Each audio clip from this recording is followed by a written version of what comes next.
Welcome back.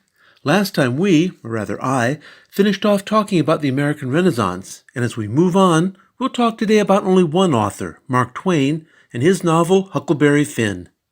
Hey, isn't that a kid's book? I read Tom Sawyer when I was young. Yes, that's one of the questions that will come up today with Huckleberry Finn. But Twain is also important as a transition figure for our next era, the Gilded Age. Trans what? The beginning date, the end of the Civil War in 1865, marks a huge change in American society. It was no longer the United States are, but the United States is. And even bigger than the grammar were the social changes. The Civil War marked not only the end of slavery, but also coincided with the rapid industrialization of the country. New factories opened up in booming new urban centers that had been villages only a little bit earlier. From 1840 to 1900, Cleveland grew from 6,000 to 380,000 people, while Pittsburgh grew from 21 to 321,000. Chicago went from 5,000 people in 1840 to over 1 million by 1890. Fueling this growth was immigration.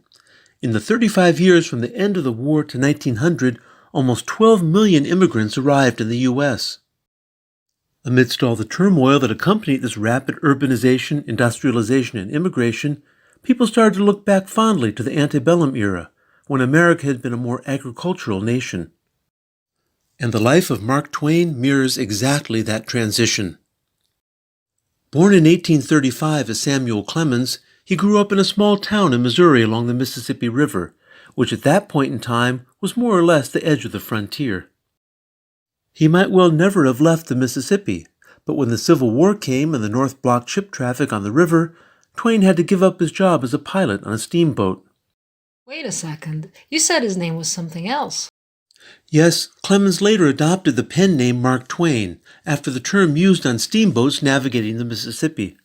It meant 2 fathoms, that is, the water was deep enough to sail there. He briefly joined a band of Confederate guerrillas when the war began, but after 2 weeks fled the area and went west to California. In the West, he worked for newspapers in San Francisco and Virginia City, Nevada, experiencing life in the gold rush and boom towns of the West. After the war, in 1868, he moved to the East, eventually settling down in Connecticut, not far from New York City.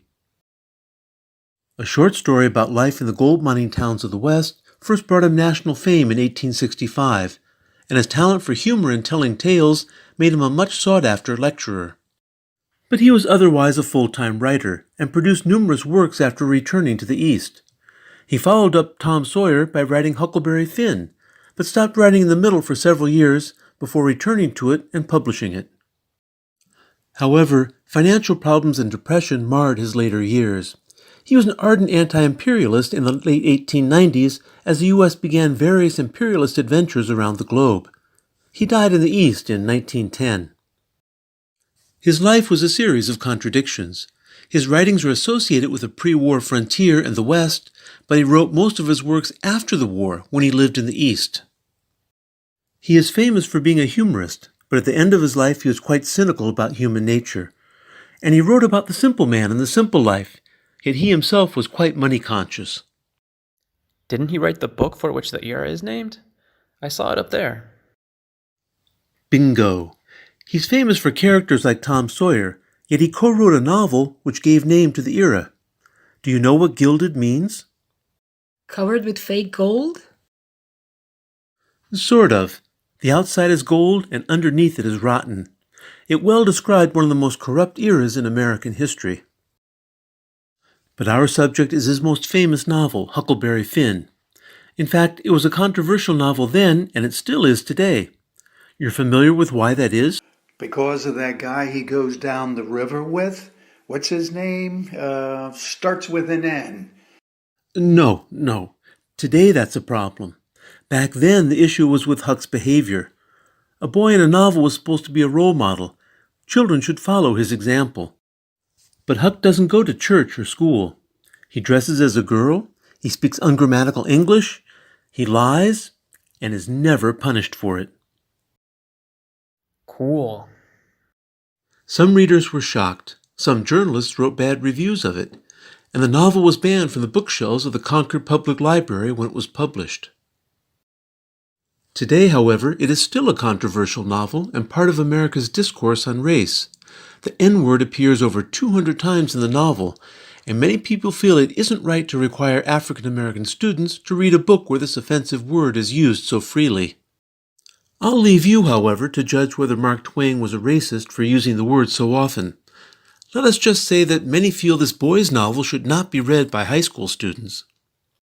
In the 1990s, it was the 5th most challenged book in the U.S. In the next decade, it dropped to the 14th place, and it is still being challenged in various schools across the country. By the way, looking at such lists of challenged books tells you a lot about a society and its values. At one point, Little Red Riding Hood was attacked for portraying a young girl bringing a bottle of wine to her grandmother. This was a pretty unusual one, though.